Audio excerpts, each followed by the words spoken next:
The city of Belen has a mess on its hands, a very expensive mess. A mess it may not be able to fix.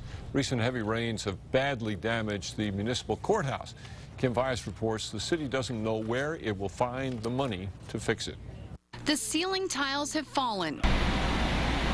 The carpets are soaked, and Judge Kathy Sevilla's bench is covered in plastic after 2 weeks of pounding rain on this flat, very old roof.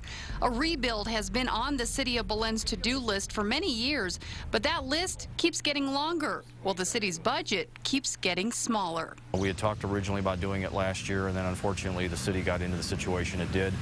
In fact, the roof was number 5 on the council's priority list for this year, and in fact I was just about to give the judge approval to go ahead and start getting bids now that our main project in town is finished, and unfortunately nature beat me to the punch. City Finance Director Michael Steininger says the flood has also revealed what could be a bigger problem: asbestos in the floor. What if it is worst case scenario? I mean, how is that going to affect the city? A lot of it will depend on what the insurance company decides to rule. If it becomes an asbestos issue, then it could become quite financially heavy, and I don't know what we'll do at that point. We'll have to see what the price on that's going to be.